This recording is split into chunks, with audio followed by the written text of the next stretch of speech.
Söyünök bilen 2007 yıldan beri günne gepleşenliğimden yanlış var mı? Ta 16. 17. yılası. Bile pere daha çok oyduk gayet. Şeyle bir hormat koyadım şuna. Sebebi bura normalini gepleşerdik. Bizim aramızda hiç tapavmadım. İndisi kellesine kayak degen yana bir derece yetti ki aytiyanda adını özü bilen. O sen bura özüne yaşını hormat koydun, ön kaydan da atlanmalı. Utanmanı indi gelip başkadan aydı oturmak neyine gerekti? Ey akmak, nadan. Indi gelip siz oturun, karışın, biz devletimiz burayla indiki doğacak çağalarda olam herden bula bağırlap yetişene. Yani iki tane patsan, kemiğine yani agentle bilen dinli devlet vuracak. Utanmanım şuna itiyor.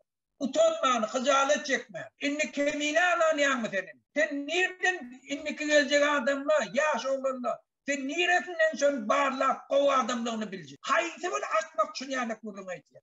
Dünyanın haydi bir yurdunu, haydi bir tarihte, bir devleti var, bir tane poluktur önünden hem de tayinler göçürüp de göçmeyi yana edip koyup durlarını halkın koyuyorsun.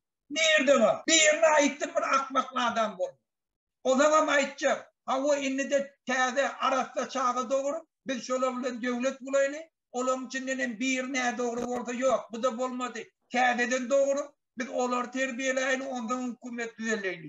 Bu konu iyi. Yani diyeceğim bilmem niye şey. Yani haydi bir yurtta. Şun yani siyasi ütleştik bolanlar. Şun yani koluktur ki Halmurad'ın aydışanı edip. Gerek kurrun aydım. Utanmanı hıcalet çekmeyenim şuna ait ya. Ben şuna gen aldım. Sen şu bilen gepleşenim için ben sen bilen gepleşecek geldi. Sen hem ait yanı altına doğru. Sen bilen oturacak geldi. Ey sen siyasete koşulursan, vatanın ütket çok olsan, sen şahsi beyefiden ayır. Şahsi kinelerini ayır. Gel sen yurdun beyefid için. Öz düşmanın bilen otur gepleş. Ama bula gelse. Ay falanın kıyığına falan ediptir falan. Ne için halka anlayın? Ne bilir halk duymayacak oluyor. Şol için ben tupike diren akmak nadarlı diyem şunu. Eğer şu akılına gelse Türkmenlere ulu hizmet edip biliyor. Tecrübesi var. Böyle şol şahsi kinelerini hem medattın yok orada koyup ay inni bir direktlatlar ağzına getirip aydı bu.